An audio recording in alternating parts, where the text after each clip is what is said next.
Halo Getters, yang lagi bikin CV, teman-teman yang mau ngelamar kerja ya, bikin CV-nya tentunya harus bagus. Tapi yang bagus bagaimana? Saya akan memberikan do's and don'ts ya. Jadi do's yang harus dilakukan untuk teman-teman yang lagi bikin CV nih.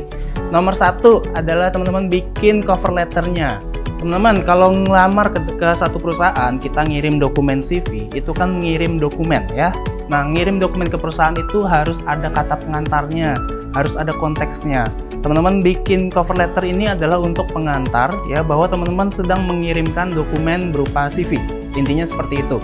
Cover letter ini tujuannya adalah untuk summary dari isi CV-nya itu sendiri. Teman-teman harus bikin cover letternya ya. Kita sebagai perekrut, teman-teman, mentalnya adalah professionalism gitu. Jadi kalau tidak mengirim cover letter berarti tidak ada suratnya, seolah seperti itu. Teman-teman langsung ngirim dokumen aja, ini dokumen apa. Jadi rasanya kurang sopan ya. Sebagai seorang profesional, teman-teman harus sudah membiasakan tiap mengirim dokumen ke satu perusahaan harus ada cover letternya. Yang kedua adalah teman-teman bikin CV dengan layout yang terstruktur. Jadi kalau biodata diri semua di kiri, ya udah semua di kiri, dibikinlah tabel gitu ya, terstruktur. Kemudian sebelah kanannya adalah isi dari CV-nya itu sendiri. Jadi bisa mudah dibaca. Kalau layout yang tidak terstruktur maka berantakan, nanti perekrut males bacanya. Lalu kemudian teman-teman bikin CV summary. CV summary itu adalah kira-kira 5 kalimat ya, 5 kalimat yang menjabarkan atau sebenarnya menyingkat CV-nya teman-teman. Anggapannya begini mindsetnya, CV-nya teman-teman disingkat menjadi 5 kalimat aja ya. Kenapa disingkat? Karena teman-teman namanya perekrut, mereka punya banyak aplikan, istilahnya banyak yang melamar. Kadang-kadang teman-teman harus maklum bahwa perekrut itu kadang tidak punya waktu untuk baca semuanya, sehingga teman-teman kasih CV summary untuk menarik perhatian dari perekrut itu sendiri. Jadi dia udah baca secara summary-nya aja, dia tertarik maka dia akan membaca lebih lanjut gitu. Jadi teman-teman yang belum bikin CV summary, bikin ya. Jadi itu adalah kesimpulan dari CV-nya teman-teman.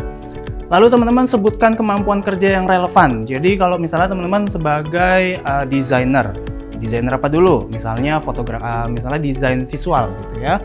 Maka skillnya teman-teman sebutkan soal desain visual.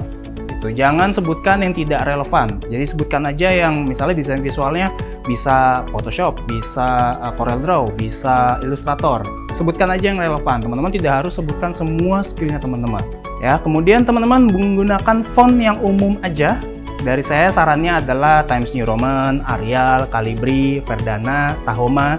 Ya, ini udah 5 pilihan teman-teman ya. Nggak usah pakai font yang lain, bukan berarti kita tidak mau nyeni, tapi font-font inilah yang mudah dibaca. Dan juga fontnya jangan lebih dari 3 ukuran.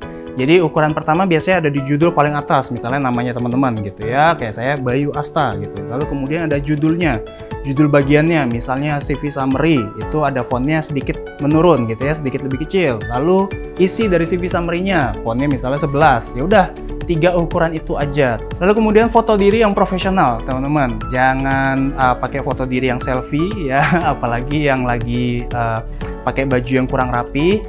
Gunakan foto diri yang kira-kira bajunya itu mungkin paling casual adalah ya seperti ini ya, kaos tapi masih pakai jas. Teman-teman boleh pakai kemeja gitu kan. Background tidak harus merah, tidak harus biru, tidak harus pas foto. Sebenarnya foto diri profesional itu lebih kepada kita mungkin agak casual gitu ya, mungkin saya pose diri begini ya.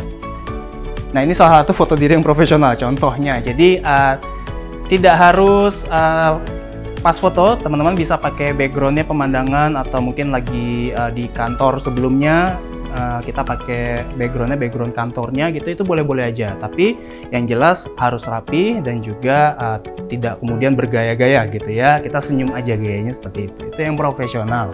Lalu teman-teman buat CV itu tidak usah panjang-panjang ya, 1-2 halaman aja. Kenapa? Karena CV itu bukan buku biografi kita. Jadi CV itu sebenarnya adalah udah singkatan aja ya, singkatan dari sebenarnya kita itu cocok atau enggak bekerja di satu perusahaan tersebut atau tidak. Jadi maksimal dari saya adalah 2 halaman. Lalu teman-teman jangan lupa melakukan proofreading. Proofreading ini adalah kita baca lagi. Mungkin ada kesalahan ya, mungkin ada typo, kita lakukan proofreading biar tidak ada kesalahan di dalam CV kita. Lalu yang terakhir adalah teman-teman harus punya custom CV untuk setiap perusahaan yang baru ya, usahakan seperti itu. Teman-teman jangan gunakan satu CV untuk 100 perusahaan yang teman-teman lamar gitu ya. Setiap berapa lama teman-teman update lagi, mungkin hanya diupdate warnanya, hanya diupdate fontnya kita ubah dari Calibri menjadi Tahoma. It's okay, yang penting jangan terus sama persis. Cover letter pun begitu, teman-teman ubah-ubah sedikit lagi. Nah teman-teman, itu adalah do's and don'ts dari pembuatan CV. Nah teman-teman, untuk melihat video-video kita yang lainnya, teman-teman bisa klik di sini atau di sini, tergantung saya naruh tempatnya di mana. Kemudian kita bikin banyak konten-konten yang serupa, jadi biar teman-teman nggak miss out nih, klik subscribe dan juga klik juga belnya, icon belnya, biar teman-teman tidak miss out. Video ini saya ucapkan thank you.